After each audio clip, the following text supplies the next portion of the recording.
नमस्कार दोस्तों, स्वागत है आप लोगों का रोशन सा स्टडी पॉइंट पे। और आज की इस वीडियो में हम 11th क्लास हिस्ट्री का जो 4th चैप्टर है जिसका नाम है इस्लाम का उदय और विस्तार, इस चैप्टर के हम कुल मिला के 20 एमसीक्यू क्वेश्चन को हम सॉल्व करने वाले हैं। दोस्तों, इस चैप्टर की एमसीक्यू क्वेश्चन के ऊपर एक वीडियो ऑलरेडी बना चुका हूं। अगर आप लोगों ने उस वीडियो को नहीं देखा है तो उसको जरूर देख लें।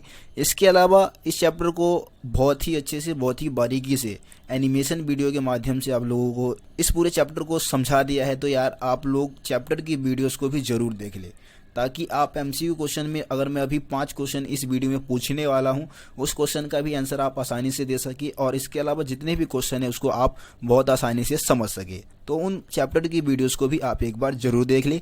इसके अलावा कुछ नए दोस्त साथी अगर मेरे इस चैनल पे आए हैं पहली बार, तो यार चैनल को सब्सक्राइब करके बेल आइकन को प्रेस कर दें, ताकि मेरे चैनल पे आने वाली सभी वीडियो का नोटिफिकेशन सबसे पहले आप तक पहुंचे। तो चलिए दोस्तों, बिना समय को बर्बाद किए हुए वीडियो को शुरू करते हैं। दोस्तों, क्वेश्चन नंबर 1 दिया गया है। क्वेश्चन नंबर 1 है, गजनी सल्तनत की स्थापना किसने की थी? ऑप्शन ए है अल्पतगीन ने, option B Mahmud Ghaznavi, option C Akbar और ऑप्शन डी है उमर। देखिए दोस्तों, गजनी सल्तनत की जो स्थापना है वो अल्पतगीन के द्वारा की गई थी, ठीक है। और इसके अलावा गजनी सल्तनत को जो पावरफुल बनाया था वो महमूद गजनबी ने बनाया था। तो यहाँ पे ऑप्शन ए अल्पतगीन सही उत्तर होगा। उसके बाद क्वेश्चन नंबर 2 देखते हैं। क्वेश्चन नंबर 2 है, अब्बासी वंश की स्थापना कब हुई थी? अब्बासी वंश की स्थापना का डेट आपको यहाँ पे बताना है। अगर हम डेट की बात करें तो सबसे पहला ऑप्शन दिया गया है 632, ऑप्शन बी 650 ईस्वी, ऑप्शन सी 750 ईस्वी या फिर ऑप्शन डी 850 ईस्वी। देखिए दोस्तों, अब्बासी वंश की हम बात करते हैं तो अब्बासी वंश की जो स्थापना है वो लगभग 750 ईस्वी में की गई थी। आप लोगों को पता होगा कि उमैयद वंश ने क्या किया था, सत्ता का केंद्रीकरण कर दिया था, मतलब वंशगत उत्तराधिकारी की परंपरा शुरू की थी, जिस कारण उमैयद वंश को दावा नामक आंदोलन के माध्यम से सत्ता से हटा दिया गया था और उनकी जगह पे कौन आ गए थे? अब्बासी आ गए थे, ठीक है। 750 में हुआ था, तो 750 में अब्बासी वंश की स्थापना हुई थी। ऑप्शन सी यहाँ पे सही उत्तर हो जाएगा। उसके बाद क्वेश्चन नंबर 3 देखते हैं। क्वेश्चन नंबर 3 है, इस्लामिक कैलेंडर में एक वर्ष में कितने दिन होते हैं? यहाँ पे आपको एक वर्ष में कितने दिन होते हैं इस्लामिक कैलेंडर में, ये आपको बताना है। ऑप्शन ए है 365, ऑप्शन बी 366, ऑप्शन सी 360 और ऑप्शन डी है 354। देखिए दोस्तों, जो इस्लामिक कैलेंडर है जिसको हम हिजरी सन भी कहते हैं और जिसमें कुल मिला के 354 दिन होते हैं, मतलब जो नॉर्मल जो हमारा कैलेंडर है उससे 11 दिन कम, यानी कि ऑप्शन डी यहाँ पे सही उत्तर हो जाएगा। उसके बाद क्वेश्चन नंबर 4 देखते हैं। क्वेश्चन नंबर 4 दिया गया है, मुद्रा शास्त्र क्या होता है? मुद्रा शास्त्र के बारे में आपको बताना है। ऑप्शन ए है सिक्कों का अध्ययन, ऑप्शन बी अर्थशास्त्र का अध्ययन, ऑप्शन सी इतिहास का अध्ययन या फिर ऑप्शन डी समाज का अध्ययन। देखिए दोस्तों, मुद्रा शास्त्री उन लोगों को कहा जाता है, उन विद्वानों को कहा जाता है जो सिक्कों का अध्ययन करते हैं, ठीक है। सिक्कों का या जो मुद्रा का अध्ययन करते हैं वो मुद्रा शास्त्री कहलाते हैं। तो यहाँ पे ऑप्शन ए सही उत्तर हो जाएगा। उसके बाद क्वेश्चन नंबर 5 देखते हैं। क्वेश्चन नंबर 5 है, गजनी सल्तनत का मुख्य केंद्र क्या था? मुख्य केंद्र यानी कि यहाँ पे आपको ये बताना है कि जो गजनी सल्तनत जो था वो मुख्यतः कहाँ से शासन व्यवस्था को चला रहा था, ठीक है। तो ऑप्शन ए दिया गया है Mecca, option B Medina, option C Khurasan और अफगानिस्तान और ऑप्शन डी दिया गया है बगदाद। देखिए दोस्तों, जब हम गजनी सल्तनत की बात करते हैं तो गजनी सल्तनत का जो मुख्य केंद्र था वो खुरासान और अफगानिस्तान था, यानी कि यहाँ पे ऑप्शन सी सही उत्तर हो जाएगा। दोस्तों, अब क्वेश्चन नंबर 6 देखते हैं। क्वेश्चन नंबर 6 दिया गया है, तुर्क कौन थे? अब यहाँ पे आपको तुर्क के बारे में बताना है। ऑप्शन ए है मध्य एशिया के खानाबदोश लोग, ऑप्शन बी व्यापारी, ऑप्शन सी धर्म प्रचारक या फिर ऑप्शन डी इनमें से कोई नहीं।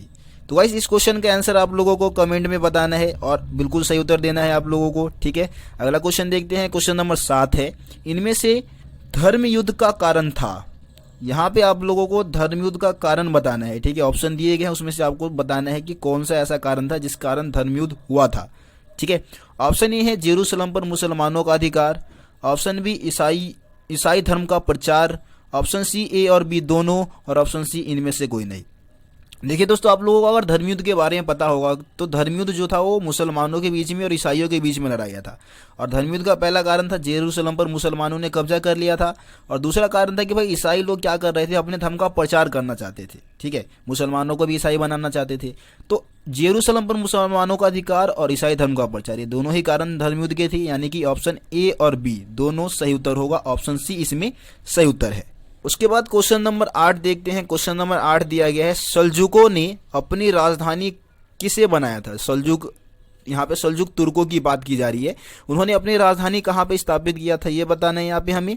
ऑप्शन ए है Nishapur, option B Baghdad, option C Khurasan और ऑप्शन डी इनमें से कोई नहीं। देखिए दोस्तों, जो सल्जुक थे उन्होंने अपनी राजधानी निसापुर में स्थापित किया था और निसापुर उस समय क्या था? शिक्षा का एक महत्वपूर्ण केंद्र भी माना जाता था। उसके बाद क्वेश्चन नंबर 9 देखते हैं। क्वेश्चन नंबर 9 है मध्यकाल के इस्लामी समाज में ईसाइयों को डैश समझा जाता था। ठीक है, यहाँ पे रिक्त स्थान दिया गया है, आपको भरना है उसको। तो ऑप्शन ए है पुस्तक वाले लोग, ऑप्शन बी महान, ऑप्शन सी आक्रमणकारी और ऑप्शन डी बर्बर। देखिए दोस्तों, मध्यकालीन अगर इस्लामी समाज की अगर हम बात करें तो वहाँ पे जो मतलब ईसाई लोग थे उनको पुस्तक वाले लोग कहा जाता था। ठीक है, क्योंकि उनके पास क्या होता था? बाइबल नामक अपना ग्रंथ, धार्मिक ग्रंथ अपने पास रखते थे, इसलिए उनको पुस्तक वाले लोग कहते थे। तो ऑप्शन ए यहाँ पे सही उत्तर हो जाएगा। उसके बाद क्वेश्चन नंबर 10 देखते हैं। क्वेश्चन नंबर 10 है प्रथम धर्म युद्ध कब हुआ था? ऑप्शन ए है 1098 से 1099, ऑप्शन बी 1145 से 1149, ऑप्शन सी 1197 और ऑप्शन डी है इनमें से कोई नहीं। तो गाइस इस क्वेश्चन का आंसर भी आप लोगों को कमेंट बॉक्स में कमेंट करके बताना है। दोस्तों क्वेश्चन नंबर 11 देखते हैं। क्वेश्चन नंबर 11 है प्रथम धर्म युद्ध के बाद ईसाइयों ने 4 राज्य की स्थापना की, जिसे सामूहिक रूप से क्या कहा जाता था? तो प्रथम धर्म युद्ध हुआ था, उसके बाद उन्होंने जो राज्य जीते थे उसके बाद उन्होंने क्या किया था? 4 राज्य स्थापित किए थे, जिसे क्या कहा जाता है हमें इस क्वेश्चन में बताना है। ऑप्शन ए है जन्नत, ऑप्शन बी पवित्र भूमि, ऑप्शन सी आउटरैमर और ऑप्शन डी उपरोक्त सभी। तो गाइस इस क्वेश्चन का जो सही उत्तर होगा वो होगा आउटरैमर। ठीक है, आउटरैमर का मतलब होता है समुद्र पारीय भूमि। ठीक है, तो आउटरैमर उन चारों राज्य का नाम रखा गया था जिसको प्रथम धर्म युद्ध में ईसाइयों ने जीता था। दोस्तों अब क्वेश्चन नंबर 12 देखते हैं। क्वेश्चन नंबर 12 है इस्लामिक कृषि व्यवस्था में गैर मुसलमानों से उनके उपज के कितने हिस्से के बराबर कर लिया जाता था? आपको कर के बारे में बताना है कि जो मतलब जो गैर मुस्लिम थे, जो इस्लाम धर्म को नहीं मानते थे, वो जो उपज करते थे उनमें से कितने हिस्से में से एक हिस्सा टैक्स के रूप में राज्य को उनको देना होता था। तो ऑप्शन ए है 5वां, ऑप्शन बी है 10वां, ऑप्शन सी है 7वां और ऑप्शन डी है 8वां। तो यहाँ पे जो ऑप्शन ए होगा 5वां, मतलब 5वें हिस्से के बराबर क्या होता था? जितने भी गैर मुस्लिम लोग थे उनको टैक्स देना होता था राज्य को। उसके बाद क्वेश्चन नंबर 13 देखते हैं। क्वेश्चन नंबर 13 इस्लामी सभ्यता में नए शहरों की स्थापना करने का मुख्य उद्देश्य क्या था? यहाँ पे आपको बताना है कि इस्लामी सभ्यता में जो नए शहर बसाए जा रहे थे उसका उद्देश्य क्या था। ऑप्शन ए है लोगों को बसाना, ऑप्शन बी है अरबी सैनिकों को बसाना, ऑप्शन सी है शहरों को विकसित करने के लिए, या फिर ऑप्शन डी लोगों के जीवन को सुधारने के लिए। तो देखिए दोस्तों यहाँ पे जो ऑप्शन बी दिया गया है अरबी सैनिकों को बसाने के लिए, ये सही उत्तर होगा। ऑप्शन बी यहाँ पे सही उत्तर है। उसके बाद क्वेश्चन नंबर 14 देखते हैं। क्वेश्चन नंबर 14 है शहरी केंद्र में भवन समूह कौन से थे? यहाँ पे आपको इस्लामी शहरी केंद्र में जो भवन समूह होते थे उसके बारे में आपको बताना है। तो ऑप्शन ए दिया गया है मस्जिद, ऑप्शन बी केंद्रीय मंडी और ऑप्शन सी ए और बी दोनों और ऑप्शन डी इनमें से कोई नहीं। तो देखिए दोस्तों इस्लामी जो शहर थे उनमें क्या होता था? 2 भवन समूह होते थे, एक तो मस्जिद और दूसरा केंद्रीय मंडी, यानी कि यहाँ पे ऑप्शन ए और बी दोनों सही उत्तर होगा। ठीक है, उसके बाद क्वेश्चन नंबर 15 देखते हैं। क्वेश्चन नंबर 15 है इनमें से सूफीवाद की विशेषता क्या है? सूफीवाद एक विचारधारा था या सूफी संत होते थे, उनकी बात यहाँ पे की गई है। 4 ऑप्शन दिए गए, आपको बताना है कि इनमें से कौन सी विशेषता सूफीवाद की है। ऑप्शन ए है ये रहस्यवाद के जरिए खुदा का अधिक गहरा अध्ययन करते थे। ऑप्शन बी है संसार जितना ललायित होता है सूफी लोग संसार का उतना ही त्याग करते हैं। ऑप्शन सी है ये संगीत के माध्यम से ईश्वर की आराधना करते हैं और ऑप्शन डी है उपरोक्त सभी। तो गाइस इस क्वेश्चन का आंसर भी आप लोगों को कमेंट में बताना है। दोस्तों क्वेश्चन नंबर 16 देखते हैं। क्वेश्चन नंबर 16 है इब्न सीना कौन थे? इब्न सीना के बारे में आपको यहाँ पे बताना है। ऑप्शन ए है एक चिकित्सक तथा दार्शनिक, ऑप्शन बी खगोल शास्त्री, ऑप्शन सी वैज्ञानिक, ऑप्शन डी उपरोक्त सभी। तो गाइस इस क्वेश्चन का आंसर आप लोगों को कमेंट में बताना है। अगला क्वेश्चन देखते हैं। क्वेश्चन नंबर 17 है चिकित्सा के सिद्धांत पुस्तक कितनी पांडुलिपि में थी? यहाँ पे आपको चिकित्सा का जो सिद्धांत जो इब्न सीना ने जो पुस्तक लिखी थी उसके बारे में आपको बताना है कि वो कितनी पांडुलिपि में थी। ऑप्शन ए है 10 lakh, option B 15 lakh, option C 20 lakh और ऑप्शन डी है 25 लाख। तो देखिए दोस्तों जो इब्न सीना ने जो चिकित्सा का सिद्धांत जो लिखा था वो कुल मिला के 10 लाख पांडुलिपि में थी, यानी कि ऑप्शन ए यहाँ पे सही उत्तर हो जाएगा। उसके बाद क्वेश्चन नंबर 18 देखते हैं। क्वेश्चन नंबर 18 है, चिकित्सा के सिद्धांत में कितनी औषधियों का उल्लेख था। तो यहाँ पे आपको औषधियों का मतलब बताना है, औषधियों के बारे में बताना है कि कितनी औषधियों का उल्लेख चिकित्सा के सिद्धांत में किया गया था। ऑप्शन ए है 750, ऑप्शन बी 760, ऑप्शन सी 770 या फिर ऑप्शन डी 780। तो गाइस जो चिकित्सा का जो सिद्धांत था उसमें कुल मिला के 760 औषधियों का उल्लेख किया गया था, यानी कि ऑप्शन बी यहाँ पे सही उत्तर हो जाएगा। उसके बाद क्वेश्चन नंबर 19 देखते हैं। क्वेश्चन नंबर 19 दिया गया है, मस्जिद के मीनार का प्रयोग किस लिए किया जाता था। मस्जिद में जो मीनार, ऊंचे मीनार जो बनाए जाते थे उसका इस्तेमाल किस लिए होता था।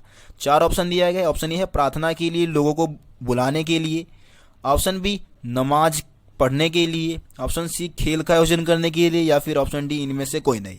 तो देखिए दोस्तों, मीनार का जो इस्तेमाल था, मस्जिद का जो मीनार होता था उसका इस्तेमाल प्रार्थना के लिए, लोगों को बुलाने के लिए किया जाता है, यानी कि यहाँ पे ऑप्शन ए सही उत्तर हो जाएगा। उसके बाद आखिरी क्वेश्चन है क्वेश्चन नंबर 20 और इसका आंसर आप लोगों को कमेंट में बताना है।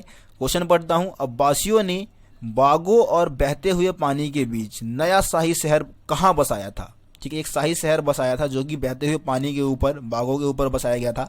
और कहाँ बसाया गया था उस जगह का नाम आपको बताना है। ऑप्शन ए है Baghdad, option B Samarra, option C Khurasan और ऑप्शन डी उपरोक्त सभी। तो गाइस इस क्वेश्चन का आंसर आप लोगों को कमेंट बॉक्स में कमेंट करके बताना है। तो दोस्तों इस वीडियो में जो 20 MCQ क्वेश्चन आप लोगों को समझाना था वो मैंने समझा दिया है। मैं उम्मीद करता हूँ आप लोगों को सभी MCQ क्वेश्चन बहुत ही आसानी से समझ में आ गया होगा। आप लोगों से जो मैंने 4 या 5 MCQ क्वेश्चन के आंसर जो आपसे मांगे हैं कमेंट में आप लोग जरूर बताएंगे। इसके अलावा पोल साइंस की वीडियोस भी अपलोड कर रहा हूं मैं, इकोनॉमिक्स की वीडियोस भी अपलोड करना शुरू कर दिया है। तो यार चैनल को अभी तक आप लोगों ने सब्सक्राइब नहीं किया है तो यार सब्सक्राइब करके बेल आइकन को प्रेस कर दे, ताकि मेरी चैनल पर आने वाली जितनी भी वीडियो है उस सभी वीडियो का नोटिफिकेशन आप तक सबसे पहले पहुँचे। तो यार चैनल को जल्दी से सब्सक्राइब कर लीजिए आप। तो चलिए दोस्तों, मिलते हैं फिर आप लोगों से अगली वीडियो में। तब तक के लिए जय हिंद, जय भारत।